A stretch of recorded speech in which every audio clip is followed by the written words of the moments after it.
लेके आ गए हैं आप लोगों का भूगोल का वीवीआई क्वेश्चन प्रश्न। तो आप लोग देख सकते हो ये मॉडल क्वेश्चन पेपर है जो 2023-24 का है, ठीक है। जो आप लोगों का 2026 में वीवीआई होने वाला है, यानी कि क्वेश्चन इससे भिड़ेगा। चलिए हम लोग देख लेते हैं। ये आप लोग देख लीजिए, क्लास 12 का है ज्योग्राफी, ठीक है। समय 3 घंटा है आप लोगों का, टोटल मार्क्स 70-90 का था। चलिए अगला क्वेश्चन हम लोग देख लेते हैं। शुरू करते हैं हम लोग अब, अगला क्वेश्चन नहीं, चलिए हम लोग शुरू करते हैं अब। पहला क्वेश्चन हमसे क्या बोला गया है कि मानव भूगोल मानव समाज और धरातल के बीच संबंधों का संश्लेषित अध्ययन अध्ययन है। यह कथन किसका है? तो यह कथन किसका है मेरे प्यारे बच्चों? तो एक का राइट आंसर हो जाएगा ऑप्शन नंबर ए। किसका है? फ्रेडरिक रेटजेल का है। चलिए अगला क्वेश्चन देख लेते हैं हम लोग। रुको और जाओ निश्चयवाद संकल्पना किसने प्रस्तुत किया था? तो किसने प्रस्तुत किया था मेरे प्यारे बच्चों? तो 2 का राइट आंसर हो जाएगा option number A. Griffith Taylor ने प्रस्तुत किया था, ठीक है। चलिए अगला क्वेश्चन देख लेते हैं हम लोग। तीसरा नंबर हमसे क्या पूछा गया है कि 21वीं शताब्दी के प्रारंभ में विश्व की जनसंख्या कितनी दर्ज की गई थी? तो कितनी दर्ज की गई थी? तो 3 का राइट आंसर हो जाएगा ऑप्शन नंबर बी, 600 करोड़ से अधिक। चलिए अगला क्वेश्चन देख लेते हैं हम लोग। निम्नलिखित में से मानव विकास सूचकांक का निर्माण किसने किया? तो 4 का जो राइट आंसर हो जाएगा वो हो जाएगा ऑप्शन नंबर ए, डॉक्टर महबूब उल हक ने किया था, ठीक है। चलिए हम लोग देखते हैं चौथा नंबर को, 5वां नंबर क्वेश्चन। मानव विकास के मुख्य उपागमों में किसे सम्मिलित नहीं किया गया है? तो किसे सम्मिलित नहीं किया गया? तो 5 का जो राइट आंसर हो जाएगा ऑप्शन नंबर डी, उत्पादकता उपागम को जो है सम्मिलित नहीं किया गया था। चलिए हम लोग अगला क्वेश्चन देख लेते हैं। क्वेश्चन नंबर 6 हमसे क्या बोला गया है? जंक का कटोरा निम्नलिखित में से किस क्षेत्र को कहा जाता है? बच्चों देखो वीवीआई क्वेश्चन है, ठीक है। आप लोग का 2026 में यहाँ से बढ़ने के चांसेस 90% है, ठीक है। तो आप लोग पूरा करके जाइएगा। चलिए हम लोग आगे क्वेश्चन देख लेते हैं। हाँ, जंग का कटोरा निम्नलिखित में से किस क्षेत्र को कहा जाता है मेरे प्यारे बच्चों?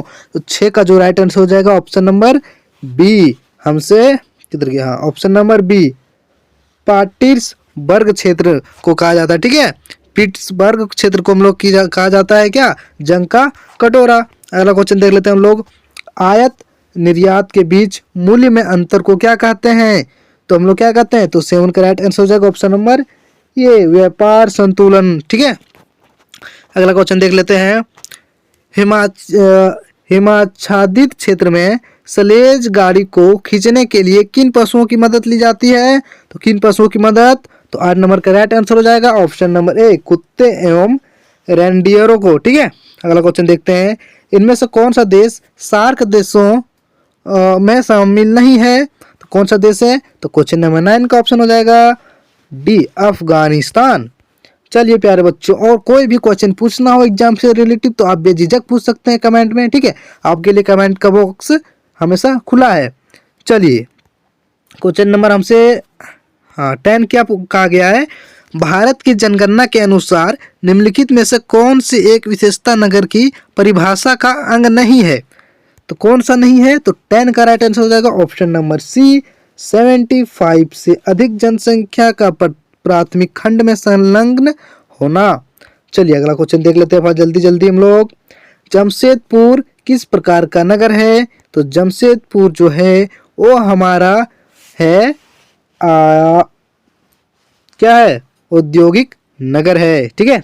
चलिए ऑप्शन ए बिल्कुल राइट आंसर हो जाएगा। अगला क्वेश्चन देखते हैं हम लोग। टुंड्रा क्षेत्र में एस्किमो द्वारा बर्फ के टुकड़ों से बनाए गए घर को क्या कहा जाता है मेरे प्यारे बच्चों? तो क्या कहा जाता है? तो 12 का राइट आंसर हो जाएगा ऑप्शन नंबर बी, इग्लू कहा जाता है, ठीक है। अगला क्वेश्चन देखते हैं हम लोग। निम्नलिखित बस्तियों के प्रतिरूप में से कौन सा सड़कों के किनारे विकसित होता है?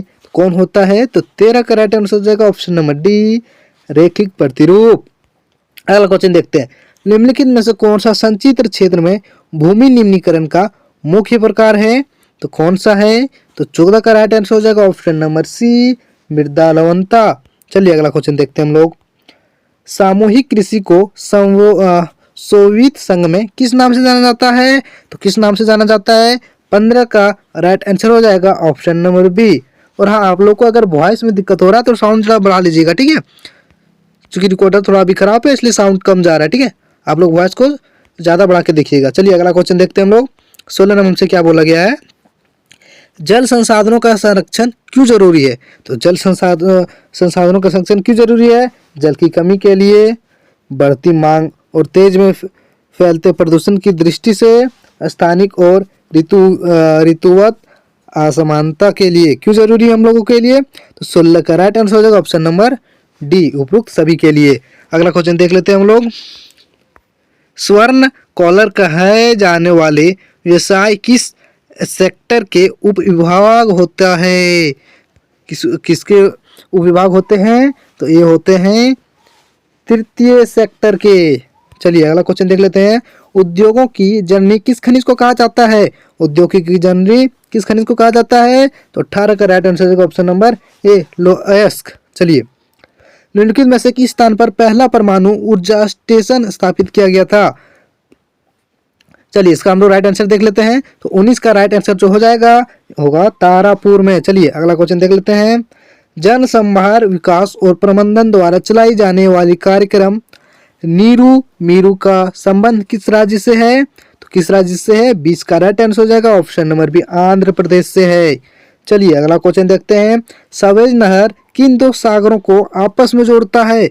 तो किन दो सागरों को आपस में जोड़ता है? सागरों को आपस में जोड़ता है, सॉरी बच्चों। सवेज नहर किन दो सागरों को आपस में जोड़ता है? तो किसका राइट आंसर हो जाएगा ऑप्शन नंबर बी, भूमध्य सागर और लाल सागर से। चलिए, निम्न में से कौन सा घास स्थल ऑस्ट्रेलिया में स्थित है? तो 22 का राइट आंसर हो जाएगा ऑप्शन नंबर बी, डाउन्स। अगला क्वेश्चन देख लेते हैं। प्रतिवर्ष और अपकर्ष कारक उत्तरदायी है। प्रतिकर्ष और अपकर्ष कारक उत्तरदायी है। तो इसका राइट आंसर हो जाएगा 23 का ए नंबर, प्रवेश के लिए। अगला क्वेश्चन देखते हैं। चलिए, 2011 की जनगणना के अनुसार भारत की कुल जनसंख्या कितनी थी? कितनी है बच्चों? चलिए, मैं इसका क्वेश्चन का आंसर आप लोग को नहीं बता रहा। आप लोग इसका आंसर जो है आप मुझे कमेंट में दीजिएगा, ठीक है, तब मैं देखूंगा आप लोग की तैयारी कैसी है। चलिए बच्चों, इसका आप लोग क्या दीजिएगा जवाब, मुझे कमेंट में दीजिएगा। और हाँ, लाइक शेयर और सब्सक्राइब भी कर दीजिएगा ताकि आपके दोस्त भी अच्छे से तैयारी कर पाए। और प्लस में सब्सक्राइब करके जरूर रखिएगा, क्योंकि यहाँ आपको हर क्या बोलते हैं उसको तैयारी इतनी अच्छी से करा दी जाएगी जो कि आप 12 एकदम अच्छे से मज़े में निकलेगा, आप लोग को लगेगा ही नहीं। चलिए, हो गया इधर 25 नंबर। डायमंड हार्बर किस नदी पर स्थित है? तो डायमंड हार्बर किस नदी के पर स्थित है बच्चों? तो 25 का राइट आंसर जो ऑप्शन नंबर ए, हुगली नदी पर। चलिए अब अब अति लघु उत्तरीय प्रश्न है, ठीक है, तो देख लीजिए बच्चों, क्वेश्चन आप लोग देख लीजिए, इसको आप लोग घर में जाके अच्छे से ट्राई कीजिएगा, ठीक है।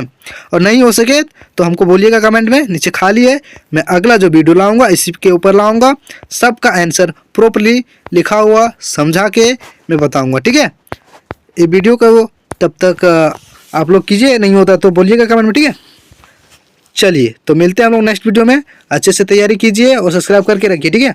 आप लोग को प्रॉपर तैयारी करवा जाएगा, कोई दिक्कत नहीं है। चलिए, आज हम लोगों ने 25 BBI क्वेश्चन देख लिया। चलिए अब हम लोग चलते हैं, मिलते हैं नेक्स्ट वीडियो में।